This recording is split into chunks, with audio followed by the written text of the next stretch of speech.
1947 के बाद एक फिर से बदलेगा।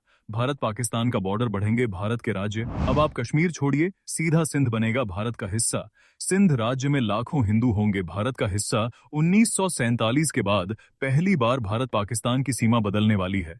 आज फिर एक ऐसा फरमान आया है जिसने पूरे पाकिस्तान को नींद हराम कर दी है और भारत के करोड़ों लोगों के दिल में एक ही सवाल जगा दिया है। क्या सिंध फिर से भारत का हिस्सा बनेगा? क्या पाकिस्तान का नक्शा दुनिया के सामने बदलने वाला है? और क्या भारत के नए राज्य बढ़ने वाले हैं? ये कोई हवा हवा की बात नहीं, ये बयान आया है भारत के रक्षा मंत्री राजनाथ सिंह के मुंह से, उस मंच से जहां बात भारत की होती है और हर शब्द इतिहास का हिस्सा बनता है।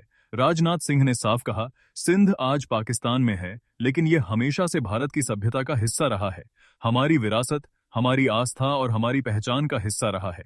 आज भले ही नक्शे में लाइनें अलग हैं, लेकिन सब जानते हैं कि सीमाएं कभी भी बदल सकती हैं और कल को सिंध फिर से भारत का हिस्सा बन सकता है।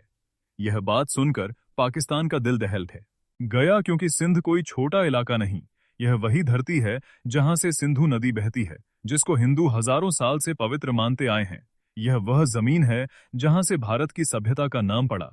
सिंधु से हिंदू और हिंदू से हिंदुस्तान, रक्षा मंत्री बोले। सिंधी हिंदू आज भी उस बंटवारे को नहीं भूले जो 1947 में पाकिस्तान की हठधर्मिता और मजहबी जिद के कारण हुआ।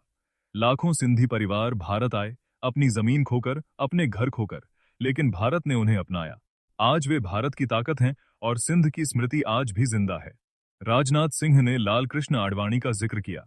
वे भी सिंध के बेटों में से एक थे। उन्होंने अपनी किताब में लिखा कि सिंध का भारत से अलग होना एक ऐसी चोट थी जो आज तक नहीं भरी, और आज भी सिंध की पहचान भारत से ही जुड़ी है।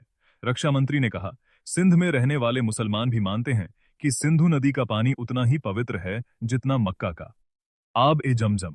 यानी कि सब जानते हैं कि सिंध सिर्फ एक जमीन का टुकड़ा नहीं, एक सभ्यता का केंद्र है, एक संस्कृति की धड़कन है। और जब किसी सभ्यता की पुकार उठती है तो सीमाएं बदल जाती हैं, नक्शे नए बनते हैं और इतिहास करवट लेता है। भारत की ताकत आज ऐसी स्थिति में खड़ी है जहां पाकिस्तान बिखर रहा है। उसकी अर्थव्यवस्था चरमरा चुकी है, आतंकवाद उसके घर का हिस्सा बन चुका है, और सबसे बड़ा सच यह है कि सिंध प्रांत के अंदर भी आज पाकिस्तान विरोध बढ़ रहा है। लोग खुले मंच से कह रहे हैं, हम अलग चाहिए, हम सिंध देश चाहते हैं, हम पाकिस्तानी शासन से आजादी चाहते हैं। इसी माहौल में राजनाथ सिंह का यह बयान पाकिस्तान के लिए डर का घंटा बन गया है। लेकिन बात यहीं खत्म नहीं होती। रक्षा मंत्री ने पीओके पर भी बड़ा ऐलान कर दिया। उन्होंने कहा, पीओके के लोग खुद ही आजादी की मांग कर रहे हैं। वे पाकिस्तानी सेना के जुल्म से तंग आ चुके हैं। वे आज खुलकर नारे लगा रहे हैं कि हमें भारत चाहिए, हमें हिंदुस्तान चाहिए, हमें पाकिस्तान से मुक्ति चाहिए। राजनाथ सिंह ने यह भी कहा, पीओके हमें बिना युद्ध के मिलेगा, क्योंकि वहां के लोग खुद उठ खड़े हुए हैं और पाकिस्तान की सेना के खिलाफ विद्रोह कर रहे हैं। अब सोचिए, एक तरफ पाकिस्तान में बलूचिस्तान जल रहा, दूसरी तरफ पीओके में लोग बगावत कर रहे, और अब सिंध में भी लोग बोल रहे कि हम यह पाकिस्तान का बेशकीमती हिस्सा नहीं चाहते।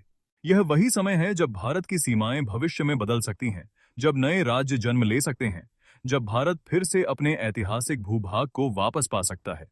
राजनाथ सिंह ने साफ कहा, सभ्यतागत तौर पर सिंध हमेशा भारत का हिस्सा रहेगा।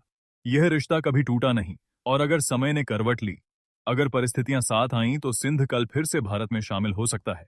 यह सिर्फ एक बयान नहीं, यह पाकिस्तान के लिए सबसे डरावनी चेतावनी है कि अब भारत 1947 वाला नहीं, यह नया भारत है, मजबूत भारत है, और यह भारत उन क्षेत्रों को वापस लेने की क्षमता रखता है जो उसकी सभ्यता की नींव रहे, उसकी पहचान रहे, उसका गौरव रहे। आने वाला समय तय करेगा, क्या सिंध भारत का हिस्सा बनेगा? क्या लाखों सिंधी फिर से अपने घर को भारत के नाम से देखेंगे? और क्या पाकिस्तान का नक्शा दुनिया के सामने बदल जाएगा?